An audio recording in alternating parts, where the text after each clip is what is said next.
Joining me today is Annick O'Brien. Welcome to Brief Encounters, Annick. Thank you very much. Delighted to be here and really excited to all the things we have to speak about today.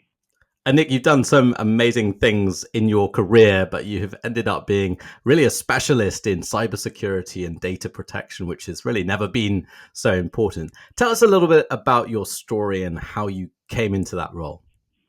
Sure thing. Well, I guess I've been working in compliance and trying to encourage people to behave in a particular way in businesses for a really long time.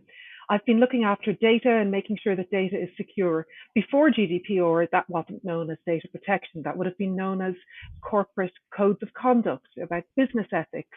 It was confidentiality. It was things like this that people spoke about. But really, it was always about trying to help people to behave in a secure fashion, trying to keep the information of the company and the people in the company secure, and trying to make sure that businesses behave in a particular way where risk is lowered but value can be increased. So as the years have gone by, the way that this has been approached has changed quite a bit. But indeed, since GDPR, I found my spiritual home. Very few people can say that, but I do spend a lot of time helping organizations and helping people navigate things like data security and cyber. So that includes GDPR, but also security directives, the new AI Act, which we can speak about, and various frameworks such as ISO and NIST. And thinking back to the pre-GDPR days, from memory, the staging date was sometime in 2018. So it seems recent, but actually kind of a long time ago. But what was the world like before then? I mean, when you were talking to folks about the importance of this, was it just a different landscape? It was a different landscape. It was more about intellectual property and confidentiality. There was less linkage between the fundamental rights and freedoms of individuals as it pertains to their rights as data subjects and how businesses should behave. But again, remember that the world was different pre 2018. So organizations had less power to do particular things with data. They had less ability, they had less software. And if you look at the way things are today, if we tried to introduce the AI Act maybe 10 years ago, it wouldn't make any sense. But the way the world is today, of course, it makes a lot of sense. So in a way, the GDPR came with the times and changed with the times. So even though we didn't speak in those terms pre 2016 when it was introduced, a lot of those terms weren't even available to people. And zooming ahead now to 2024, and as we head fairly soon into 2025, obviously AI has become a dominant topic on podcasts like this and elsewhere. You recently wrote for us about demystifying the EU AI Act, which is one of the more recent pieces of legislation. Just tell us a little bit about it at a high level. What's it all about? Right. So very, very briefly speaking, the EU AI Act is trying to regulate how AI is used within the European market. And it's interesting because it's taking a similar approach to GDPR in the sense that it is trying to be a principle-based piece of legislation.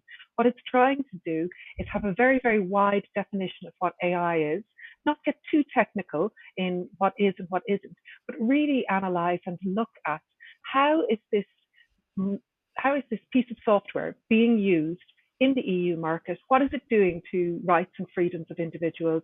And do they understand? Have they been told? Can they expect this to happen? So, in the same way as GDPR has been applied, it very much is a piece of legislation that's trying to capture everything, categorize it into unacceptable risk, high risk, etc., and then put some compliance and governance obligations around it. And those obligations are around training, transparency, and reporting. And for us lawyers, we play a bit of a special role here. So a lot of what gets written about at the moment is using AI in legal tech. And actually, just in the last week, I think $1 billion have gone into legal tech and AI. But the thing that doesn't get written about so much is obviously as in-house lawyers, we also have to think really carefully about the use of AI by other teams in the business. So for the in-house lawyers on the line, what are the key things that they need to know about the Act in particular, and what should they be watching out for? Well, the Act is principally addressed at people who are building AI, deploying AI in the EU. So really, for a lot of businesses who are just using AI, and the majority of AI systems that are out there at the moment will be low risk. Therefore, there's not really a lot to do. So in some ways, some of this is a lot of noise and a lot of worry, but it might not mean a lot of work, hopefully, for a lot of the in-house counsel that are listening today, where it will mean new ways of working and more transparency obligations are for those in-house counsel who work in tech, who develop AI, those who will maybe buy AI and incorporate it into their product and make that product available in the market, or for those who are generally bringing it in and using it on a much more wide scale to the extent that it is captured in one of the high risk categories. And for those lawyers, there will be obligations around creating policies, around transparency, and around, of course, training so that the people using the AI have the information that they need in order to use it in a safe and appropriate way. Now, one thing that's important to remember is the EU AI Act is talking about developers and deployers of software for AI, but all of us are using AI and all of us are looking to reduce risk in our organization. So in some ways, stepping aside from the EU AI Act, all of us are interested in creating AI usage policies. So that is for organizations who are using AI internally. And there's a number of pillars to look at. Firstly, you might be an organization who is building AI, and I've spoken about that in relation to the EU AI Act. You might be an organization that has bought an AI product and wants to incorporate it into the service offerings, whatever they might be, and deploy that more generally speaking. And in that sense, we need to look at it, are there any risks associated with it? But finally, you might be an organization, and I'm sure most of the people listening here will be, who are using AI internally to enhance business operations and to accelerate the business value chain. And for those organizations, it's important to look at the AI that you're using, ensure that it's not falling into any of those unacceptable or high risk categories. If it is in a high risk category, some of the things to think about are transparency obligations, training, maybe putting more information on your website, privacy notices, things like this. And then, of course, there is the fundamental rights impact assessment. And that, similar to GDPR, is quite similar to the DPIA, the Data Protection Impact Assessment. What we're doing here is a risk assessment. We don't have to reinvent the wheel. We can take our policies, procedures, and templates from the GDPR compliance program. And what we can do is we can build on those. So looking at the fundamental rights assessment, we can, in the same way that we did at the DPIA, we can look at, are these affecting the rights of individuals, and what can we do to manage and to mitigate those risks? If you've done those kinds of analysis, I think you're in a strong place. Remembering, of course, that a lot of the templates and suggestions that we're waiting from Europe and from the different regulatory bodies have not yet been produced. So we're still, in some ways, in the dark as to exactly how these should look. I mean, it's so interesting, that linkage between GDPR and what we see now, because we obviously think there's this new category of thing that's coming, and therefore there will be all different kinds of processes. But at the end of the day, we're talking about handling of data, and we're talking about, in some cases, handling of personal data. I'm really curious, that third bucket you mentioned, which I guess we're all grappling with, which is everyone is buying AI-enabled software within the business. And certainly for our general counsel, what comes across his desk is, asks from the business on, is this tool safe, right? And I'm just curious, in your position, obviously knowing so much about this topic and being so deep into it, what do you see in vendors? Do you see things that are worrying you? Do you see kind of lack of maturity there, chaos, kind of what's happening in the market? Absolutely. Well, firstly, I'd like to talk about your point in terms of how it links into GDPR. And some of this is, of course, the fact that a general counsel in a small organization, small to medium business, is one of the most overworked and under-resourced people in the organization. This is a big theme of this podcast. Oftentimes, they will not have the time, the people, the resources at their fingertips to enable them to do things new and to reinvent the wheel, as it were.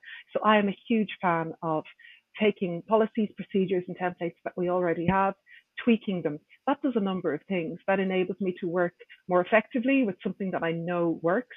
It enables my business to feel some familiarity with what I'm giving them, because again, I'm not giving them a completely new policy or a completely new template. What I'm doing is building on what they already know.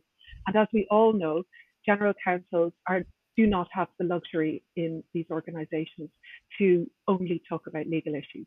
We need to be business enablers.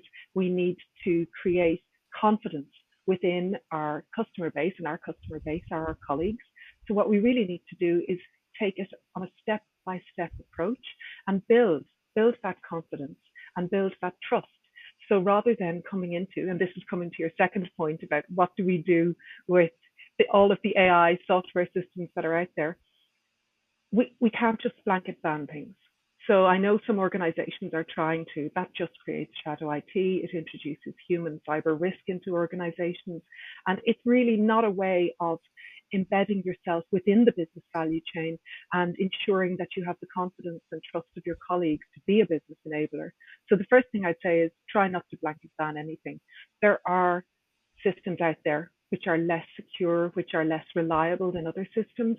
I find that when you're looking at AI, if you can go onto the website and get a lot of the information from them on exactly how the product can be used, a lot of them, remember, are general purpose AI, so it can have a whole variety of uses.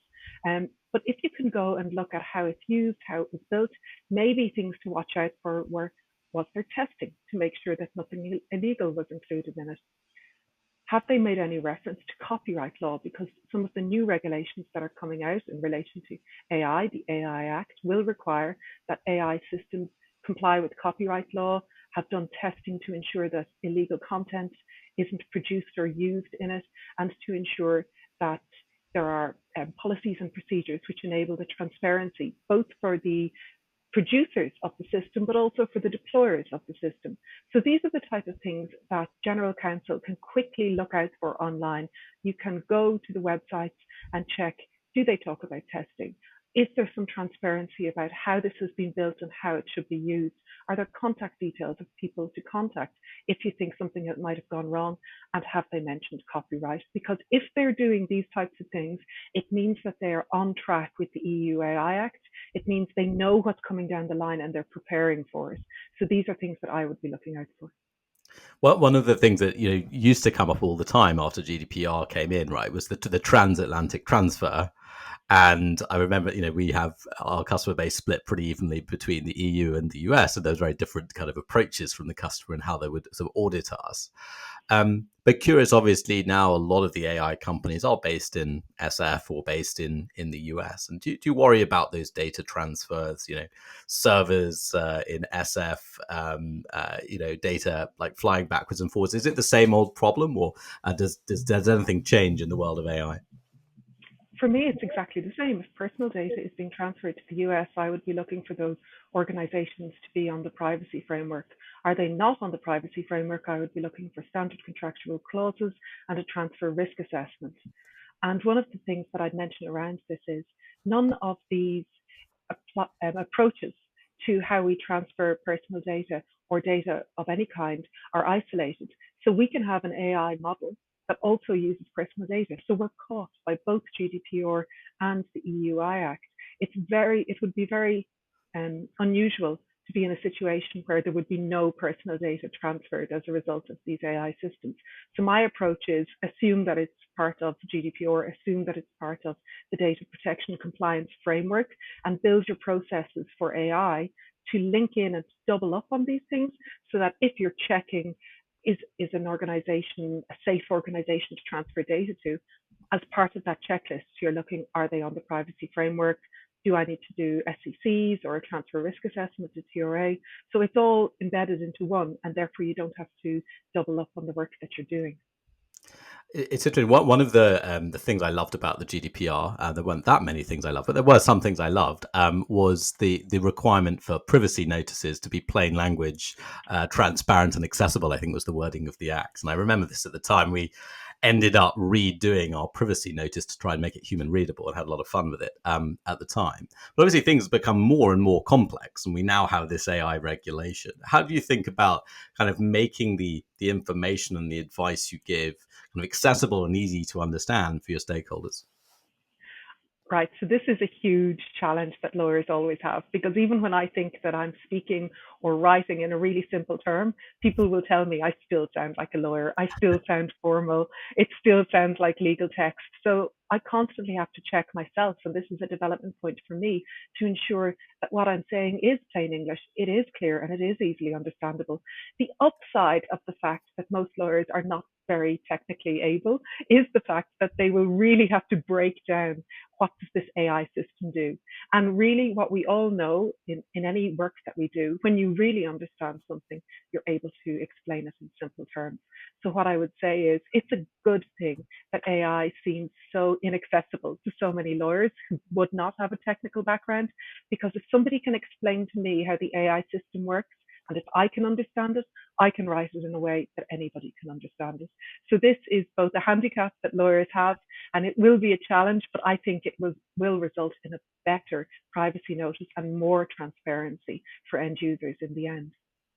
And obviously AI policies has become, an absolutely fundamental and important part of this. Love to ask just a couple of things about that. One is, how do you do them well? And the second is, as lawyers, we always want to have a policy, and when we've kind of produced that document, our blood pressure goes down a bit, and we say, "Phew, we've controlled the risk." But how do you actually get it adopted? How do you get people to use it?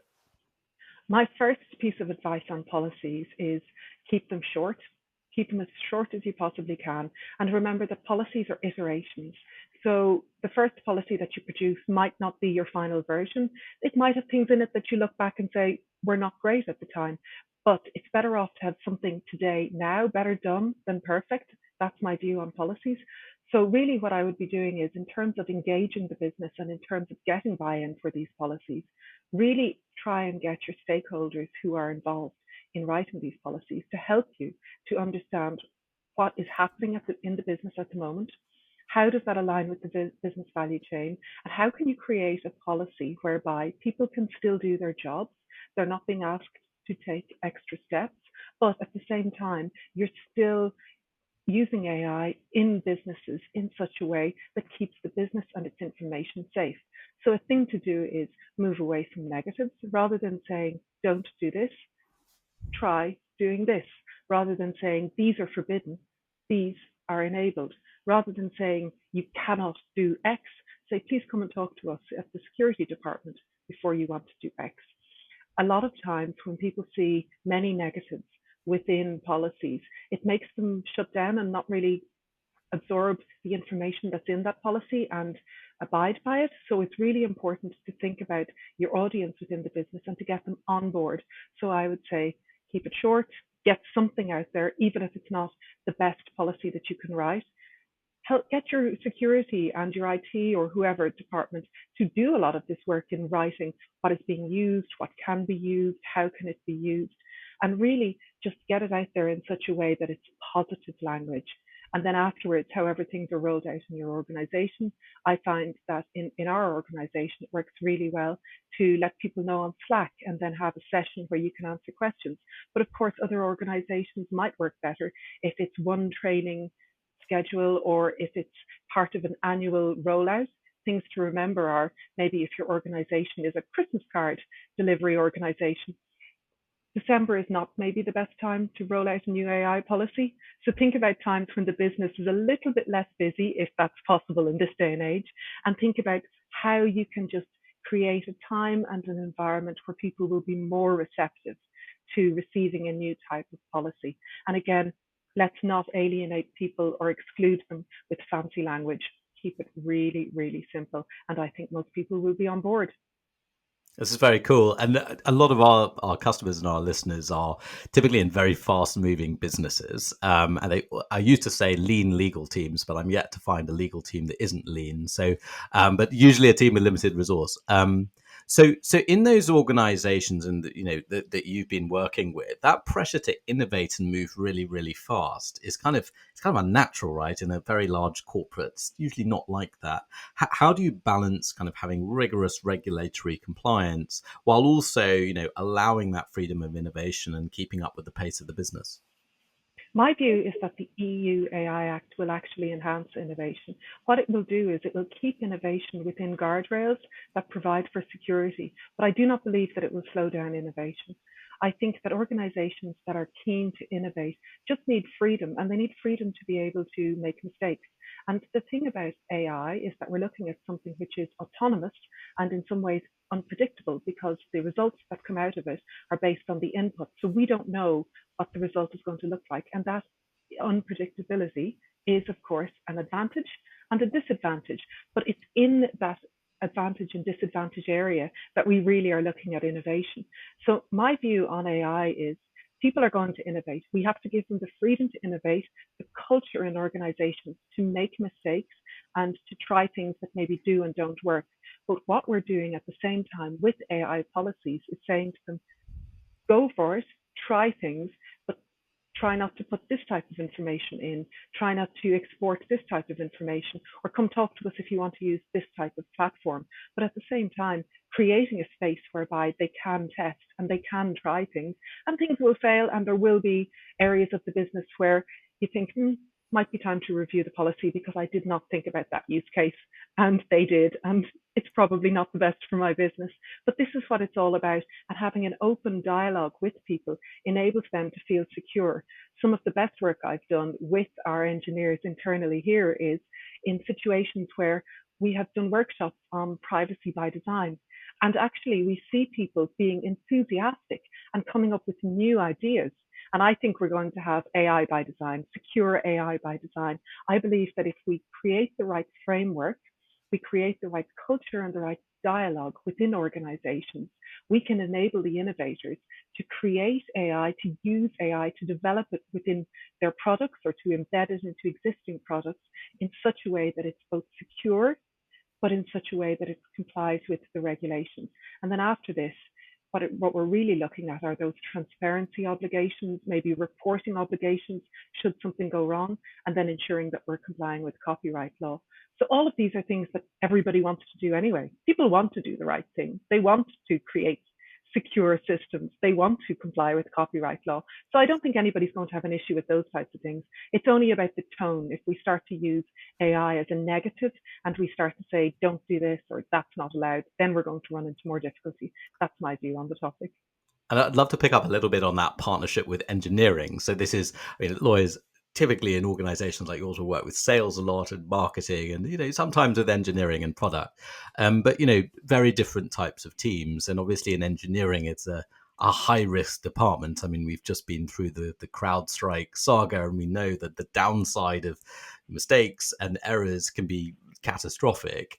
Tell us a little bit about the partnership you have with your engineers and with information security and those more technical folks, and how do you set up that relationship for success? What I really like to do is be involved in the development process to the extent that they have some kind of support when they're still in ideation phase, when they're still in that phase where they're looking at the roadmap, they're exploring ideas, they're thinking about the things that they want to develop. These are the times when the lawyers or the DPOs in organizations, as well as the CISO, can come in and say, that's a great idea. Have you thought about creating that system in such a way that individuals always have access to their data? Another one is, I've spoken a little bit about transparency obligations. Sometimes transparency obligations are about having everything in a privacy notice. Sometimes it could be, if your organization is embedding AI into an existing service, that you have that small pop-up at the moment where you exit the traditional service and you move into an AI-powered service. So that could be the time when you might put a pop-up to say, you're now going into an area that's AI-powered. If you want to know more about AI, click on this link. If you don't want to move into this area, click back or click decline. And it's that type of ideation which a lawyer will come up with to say, this is a really good way of complying with the transparency obligations, giving people just in time notices about the information that they might need. It enables people to have that human intervention part when working with AI. And it also is a product feature that the product team will appreciate much more at an ideation stage than when they've finalized the product. And then you come back and say, oh, wouldn't it have been good if we'd done something like this, i.e. completely different? So I like to be involved in that ideation, roadmap development, stage gate kind of 0 to 2 area very early on. And then another thing to do is be involved before it starts getting tested. And that's where you can say, okay, if we're going to now use this as a testing feature on a small subset, what is the user experience that those potential customers or potential users need to have? What kind of privacy notices should they be looking at? What kind of contractual documentation might we want to think about giving them? Where should it be stored? And how does it look? How clear are they on what they're doing? And that's when you can do the final check to make sure that you've hit off the obligations around transparency, around reporting, around copyright, whatever it might be. And that's when you can really look back and say, okay, this product that we may have developed from scratch, is does this fall into the high risk or the limited risk categories? And remembering that when we look at the EU AI Act, it talks a lot about unacceptable risk and things that will be banned due to unacceptable risk or high risk. But the majority of AI that is being used in Europe at the moment is completely low risk and has no obligations attached to it. So in some ways, I think we can relax about some of the AI features that are out there, because anything to do with video games or filters, this type of thing, all of that is completely low risk and won't have any obligations or restrictions attached to it. So it really only is the high risk things, and that's about profiling individuals. It's about using AI in policing matters, or using it on people who've got vulnerabilities, or to try and influence weaknesses. But if it's not in those categories, then we really are in a much safer place. And it really is just about using it securely in your organization rather than relying on the AI Act and trying to identify which type of risk bracket you might fit into. There's so many parallels between engineering and this work, right? I mean, I think shifting left in the process and starting early is something that all product design and engineering teams will value very highly. And equally, really getting in the weeds on the technical detail. And often in engineering, the dumbest thing you can do is optimize for a problem that doesn't exist. And to your point, you can also optimize for risks that aren't there, right? And we as lawyers can be tempted to control things that don't matter. It's very interesting. I want to just come a little bit back to the AI Act, and we've talked a bit about how it works. What's coming next? I mean, what's on the horizon here? I think we're going to see a lot more of AI regulation in Europe. And what I would say is that we're going to see, just like we saw with operational and digital resilience and all of those types of laws and regulations, we're going to see regulation on AI seeping into other types of legislation. I don't think we're going to see another EU AI Act, but I think we will see more templates, guidance, and some legislation on a national level in relation to AI. And I also believe that we're going to see a lot of other types of legislation. For example, legislation as it relates to developing medical devices, health and safety, anything to do with publications, copyright, or information around the time of elections. All of this will have elements in it which refer to AI and how AI can be used. AI is part of our lives. It is part of how we operate and live at the moment. So now it's about navigating that in such a way that we maintain the security. But I believe it's important to rely on these regulations to embed trust with the user base so that people can feel that when they're using AI, when they're using the internet, when they're in the digital world, they get a clear notification at the moment AI pops up in their interactions, and they know if they're dealing now with something which is purely AI based, which is dealing with something which may be AI based that has some human interaction, or if they're dealing purely on a human level. And that, I think, is a very important area to consider when we're looking at the trust of users in Europe as they relate to the digital world. We've talked a lot about your role supporting the business and enabling the business to build AI and to use AI. Last thing I wanted to ask you is tell us about your own use of AI. What are the use cases in legal teams that you're seeing and you're excited about? So we've always been hugely pro AI here at CybSafe, but we also understand that it's humans that introduce risk into organizations. So what we have to do is we have to help people to exhibit behavior that enables them to take safe decisions. And I don't like the term about people being your weakest link. People are your only link. So the only thing that you can do is look after them, trust them, enable them, and give them an environment where if something goes wrong, they know where to go and who to talk to in order to rectify it as soon as possible. We use AI, we're developing AI in our product, we're embedding AI from organizations within our products. And I use AI personally.